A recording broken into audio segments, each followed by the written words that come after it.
NU Jam'iyatuna, NU Jam'iyatuna, NU Jam'iyatuna. Sejarah NU dirampas husnudon. Harus jelas. Kalau kita cinta Nusantara, jaga Nusantara ini, betul? Kalau kita cinta NU, jaga sejarah NU, betul? Semua ini husnuzon. Kita berhusnuzon saja. Kita berhusnuzon saja. Ujungnya tuh soal husnuzon. Katanya udah orang bodoh mah nggak usah nyana-nyana dalil. Berarti yang nanya dalil kayak saya, bapak-bapak PWI itu bukan orang bodoh. Orang-orang goblok gak usah nanya dalilnya. Mari kita ikut saja. Yang orang bodoh itu yang nggak boleh nanya dalilnya, ikut aja. Ini nggak tahu bahasa ketum. Kata ketum, udah orang bodoh nggak usah nanya-nanya berarti yang nanya dalil orang pinter. Al-Habib Ad-Doktor Ali Hasan Al-Bahar, apapun penelitian yang dilakukan oleh orang, apapun tesis-tesis dibuat oleh orang, walau aftal muftun, saya tetap berhusnuzon bahwa beliau Habib Ali ini adalah min dzurriyyati Rasulillah sallallahu alaihi wasallam. Ada dulu Menteri Lukman Hakim Saifuddin ngundang qori dari Jawa, istana, pakai langgam Jawa. Itu sama kabib-kabib ini dituduh sebagai sinkritisme Islam. Di Istana Presiden di Jakarta, saudara, dia baca dengan langgam Jawa, langgam dalang, langgam pewayangan. Kurang ajar, biadab, saudara. Dia perolok Al-Quran, dia hina Al-Quran. Kurang ajar, Al-Quran dilecehkan begitu saja. Biadab, kurang ajar. Marah semua qori, saudara, sampai dianjing-anjingkan itu qori. Kurang ajar, biadab, sesat, kafir, saudara. Ini menghina Quran, saudara. Menterinya PKI ini rame-rame turun, kita demo kepung Istana Presiden supaya tidak kurang ajar kepada Al-Quran. Takbir. Udah menteri agamanya, saudara, sesat, kurang ajar. Qorinya dajjal, istananya menjadi istana iblis. Ini yang sekarang gak berani. Coba nih, ada YouTube-nya kan, berani kagak itu para Baklawi ngomong bahwa langgam Jawa ini kafir, langgam Jawa PKI. Gak bakal berani. Ayo nama, gak bakal berani. Bahwa liberal sesat menyesatkan bukan dari ajaran Islam. Karena itu MUI tidak boleh terpengaruh dengan liberal, terjebak oleh liberal. MUI harus bersuara, harus mengeluarkan fatwa. Nggak boleh Al-Quran dikinakan, betul. 2015 di Jombang dijadiin sebuah tema muktamar Islam Nusantara, dihajar oleh mereka Baklawi. Ini Islam Nusantara, nanti ada Islam Amerika, nanti ada Islam Afrika, nanti ada Islam Jepang. Islam ya Islam, saudara. Betul apa tidak? Islam Nusantara bukan mengindonesiakan Islam. Yang betul adalah mengislamkan Indonesia. Bolak-balik, ini liberal otaknya didengkun. Makanya balik goblok. Islam Nusantara bahaya tidak? Biarkan atau lawan, biarkan atau ganyang. Islam Nusantara, harus Islam yang dinusantarakan. Nah, ini orang salah kaprah ini. Islam Nusantara itu sudah dibuat oleh Mbah Hasyim mulai dulu. Sekarang ini orang-orang yang sosokan Islam Nusantara itu sudah ada dari dulu, bukan kemarin. Makanya ada Islam Nusantara, yaitu Islam yang nasionalis. Ya memang Islam itu tidak ada, Islam yang radikal itu tidak ada, Islam liberal itu juga, Islam itu pasti nasionalis. Hajar apa tidak? Merusak Islam apa tidak PBNU? Merusak, saudara. Islam itu rahmatan lil alamin. Islam itu hanya satu, saudara. Dan jangan ada anak ibu mengikuti ajaran Islam Nusantara. Saya yang bertanggung jawab atas perbuatan laknat mereka. Jangan ada Islam Nusantara dalam sisi kepercayaan kita kepada Allah dan Rasulnya. Jangan ada paham Islam Nusantara dalam ibadah kita dan keseharian apapun bentuknya. Itu laknat Allah Ta'ala. Aku yang bicara, selesai. Dulu, sekarang Ada nggak para Balawi yang berani nyinggung Islam Nusantara? Semenjak bab nasab ini tidak akan pernah ada. Bangsa Indonesia, mau ngapain kalian dijajah sama Arab? Mau ngapain kalian diperbudak sama Arab? Mau ngapain kalian diarabkan? Jangan mau diarabisasi. Buat Nahdlatul Ulama itu dibuat untuk membentengi akidah Ahlussunnah wal Jamaah. Diadakan Ansor, diadakan Banser itu untuk mengamankan ulama, untuk mengamankan, untuk membela yang hak. Lah kok saiki digunakan untuk yang lainnya? Yang jadi ketua NU enggak 100% Ahlussunnah wal Jamaah. Condong sana, condong sini. Tidak boleh memanggil orang yang bukan orang Islam dengan panggilan kafir, tidak boleh. Tapi kita panggil non-muslim. Apa? Non-muslim. Tidak boleh mengundangkan wah kafir, itu kafir itu. Jangan. Maka orang-orang non-muslim kita tidak sebut kafir, kita sebutnya non-muslim. Hajar lagi sama Balawi-Balawi itu. Saudara, dia sama mereka PBNU ini sudah kemasukan liberal, saudara. Sudah kemasukan PKI. Jangan panggil kafir di negeri ini, non-muslim aja. Itu tidak benar. Jangan sampai ngibuli kiai juga, tak boleh. Ini hanya 2 orang aja yang dari dulu ngomongnya kadang-kadang nggak persis. Jadinya fitnah begini. Yang dimasukkan televisi ya wong iku sebabnya profesor-profesor itu, ya karena itu kita tidak mengikut profesor, kita mengikut kiai aja. Alhamdulillah Musyawarah Nasional Alim Ulama di Banjar dengan keputusan menggunakan kata non-muslim terhadap orang yang bukan agama Islam mendapatkan sambutan internasional sangat baik sekali, mendapatkan komentar dari berbagai pihak. Tapi istilah kafir dalam Al-Quran tidak boleh diganti non-muslim. Istilah kafir dalam agama nggak apa-apa. Selain Islam adalah kafir. Memang iya. Setelah saya teliti, bukan keputusannya NU dan bukan ini keputusannya ulama, hanya 2 profesor itu aja yang pernah menyatakan sholat Jumat nggak sah di jalan. Coba Al-Quran mengatakan ya ayyuhal kafirun, mereka mau rubah ya ayyuhal non-muslim. Dulu begitu, dulu sekali. Sekarang nggak bakal berani ya Abdul Khalid. Sudah ndak usah ngomong banyak-banyak daripada kualat. Bahwa para habaib ini memang memiliki silsilah yang sambung kepada Rasulullah SAW. Mari kita ikut saja, nggak usah nyari catatan. Lah kita sudah tahu alsinah lisan-lisan mereka pada kiai-kiai kita itu begitu. Wa ma tukhfi suduruhum akbar. Apa yang ada di dada mereka lebih besar lagi dari apa yang telah mereka katakan melalui kata-kata. Apa yang disembunyikan di dada mereka akbar kepada Nahdlatul Ulama. Walakin katsirum minan nasi la ya'lamun.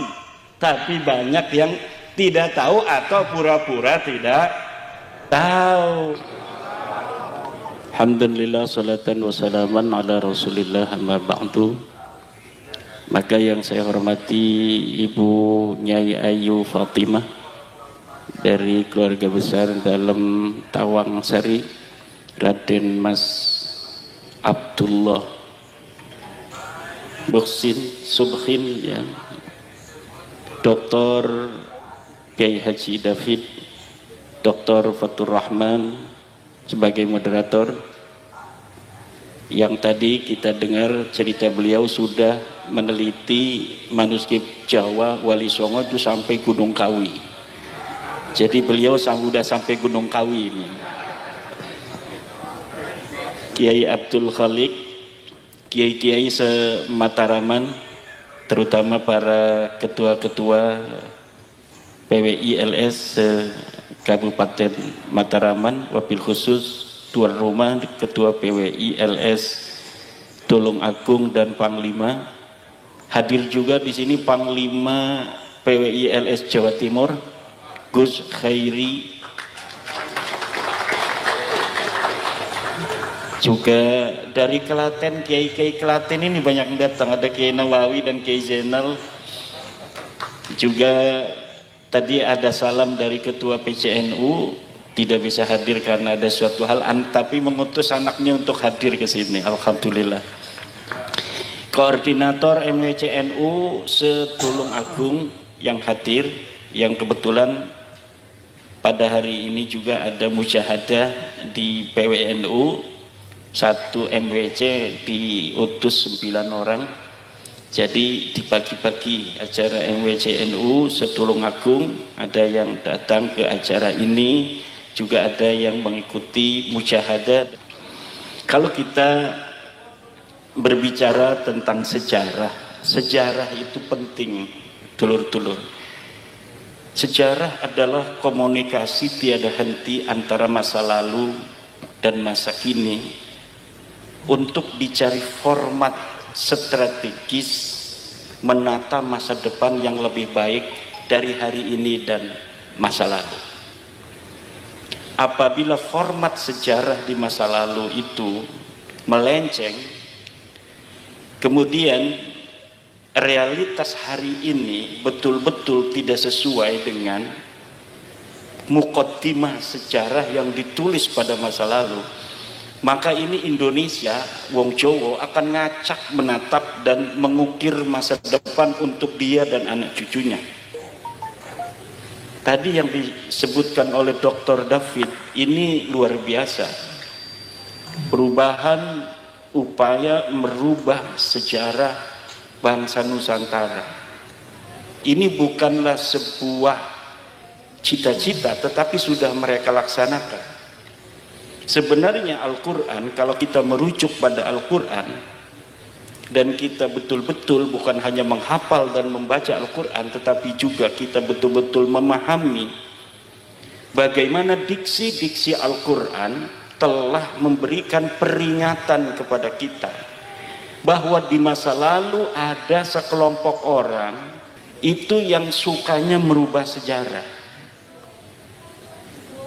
Yugayyirunal kalima an mawadhi'ihi, merubah-rubah proposisi dari yang sesuai apa seharusnya. Untuk apa? Untuk kepentingan. Bahkan Al-Quran telah memberikan sebuah ancaman untuk orang-orang yang merubah sejarah. La tahsabannahum La tahsabanna alladhina yafrahuna bima atau wa yuhibbuna an yuhmadu bima lam yaf'alu fala tahsabannahum bimafazatin minal azab.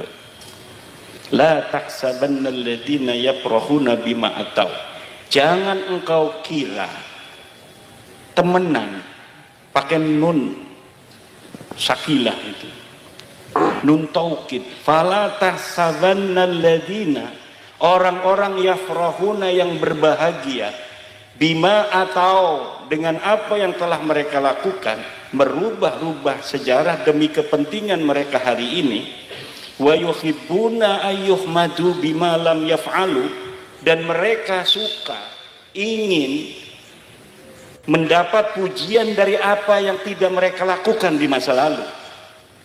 Jadi yuhibbuna ayyuhmadu bima lam yaf'alu, mereka suka untuk mendapat pujian, klan mereka itu bima lam yaf'alu, tentang apa yang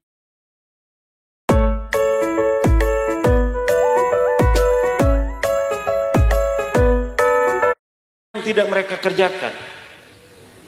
Bahwa leluhurnya adalah pendiri NU, itu mereka yuhibbuna ayyuhmadu bima lam yaf'alu. Lawang Aswaja Center sudah mendapatkan manuskrip nama-nama siapa saja wong Surabaya yang ikut dalam pendirian NU. Ora ono Habibe, ora ono. Lah kok tiba-tiba 2023 kok ono Habibe. Ini adalah yuhibbuna ayyuhmadu bima lam yaf'alu, mereka suka untuk dipuji tentang apa yang mereka tidak lakukan. Khurafat itu tidak ada itu. Bahkan kata Hadratus Syekh Hasyim Asy'ari, man idda'a annahu urija ila samai kafara. Lihat dalam kitab Risalah Ahlussunnah wal Jamaah, man idda'a annahu urija ila samai kafara. Siapa orang yang mengaku bahwa dirinya mi'raj ke langit, kufur.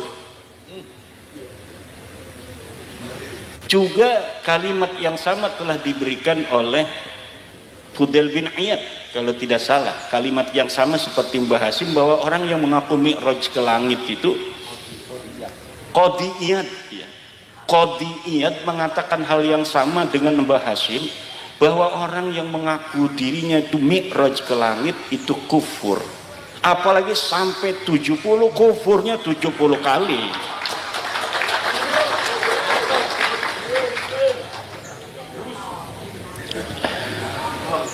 Dengan adanya diskursus nasab ini bukan hanya menyentuh terhadap hal-hal yang berkaitan secara poin terhadap nasab, tetapi juga terhadap hal-hal yang menyertainya yang selama ini luput dari pantauan, bahkan pantauan seorang filolog Gunung Kawi seperti Dr. Fatur Rahman. Ini kita menunggu para filolog, para sejarawan asli. Kalau saya ini sejarawan pondok, sejarawan Jurmiyah, sejarawan Fathul Qorib. Tapi apapun itu, kita dengan membaca dan kemudian kita mempunyai kecenderungan untuk menyayangi sebuah ilmu pengetahuan, itu kita akan bisa memahaminya. Buktinya ini masyarakat yang ada, yang kalau saya isi sampai S2, ada masyarakat yang tidak sekolah sampai lulus SD juga udah paham bahwa Kabib dudu putune Nabi ku sampun paham. Ada yang tidak pakai kajian ilmiah, ada yang nggak pakai kitab nasab, cukup dengan hati gitu. Masya Allah. Ada yang lagi dengan akhlak alladzi yadharu minhum, sudah bisa memutuskan. Ada yang kata bapak saya, kata Mbah Mufid itu di Klaten, saya ndak ngikuti katanya Tuan Guru Iman. Saya apa kata bapak saya? Yahudi katanya. Lah yughayyirunal kalima an mawadi, ini ciri-ciri Yahudi. Coba ciri-ciri Yahudi di dalam Al-Qur'an juga. Yalwuna alsinatahum bil kitab litahsabuhu minal kitab wa ma huwa minal kitab. Mereka merubah-rubah Alkitab litahsabuhu minal kitab, agar kalian menyangka itu bagian dari kitab. Wa ma huwa minal kitab, padahal tidak ada di kitabnya. Ini yang saya temukan dalam diskursus nasab Ba'lawi ini. Banyak dalil-dalil mereka itu kemudian kita verifikasi di dalam kitabnya, ternyata di kitabnya nggak ada. Temennya Dr. David, Syekh Romli Al-Idrus di Aswaja Center Jawa Timur itu pernah berdalil dengan kitab Ba'lawi bahwa yang namanya seorang turunan Nabi lebih utama daripada orang alim 70 kali. Itu ada di dalam kitab Ba'lawi, dan di dalam kitabnya itu mengatakan, namanya Zain bin Smith, bahwa itu adalah ucapan dari Imam Ibnu Hajar Al-Haytami di dalam kitab Fatawinya. Kemudian saya cross check, ahwa minal kitab, apakah dia ada dalam kitab? Ketika saya lihat di dalam kitab Ibnu Hajar, 180% atau 180 derajat apa yang dikatakan itu berbeda. Bahkan kata Ibnu Hajar, orang alim lebih utama daripada turunan Nabi. Nah, ini adalah taghyir litahsabuhu minal kitab wa ma huwa minal kitab. agar kalian mengira itu ada di dalam kitab, tapi ternyata sebenarnya tidak ada dalam kitab. Silahkan bisa di cross check ini yang para kiai-kiai semua di sini. Coba nanti lihat dalam kitab Fatawi bagaimana Ibnu Hajar Al-Haytami berpendapat tentang bagaimana keutamaan, siapa yang lebih utama antara orang syarif yang bodoh dengan seorang alim. Itu ucapan Ibnu Hajar itu sangat sejalan dengan apa yang dikatakan oleh Syekh Nawawi At-Tanara Al-Bantani, bahwa orang alim walaupun bukan keturunan Nabi, tapi dia yafuqu sittina darajah, lebih tinggi 60 derajat mimma yantasibu ila Rasulillah sallallahu alaihi wasallam, daripada orang yang bernasab kepada Nabi. Yang bodoh nasabnya ke Nabi, tapi bodoh ini orang alim turunan tukang kolektor sawah. Ini kata Syekh Nawawi, lebih mulia orang alim tukang kolektor daripada orang bodoh keturunan baginda Nabi besar Muhammad sallallahu alaihi wasallam.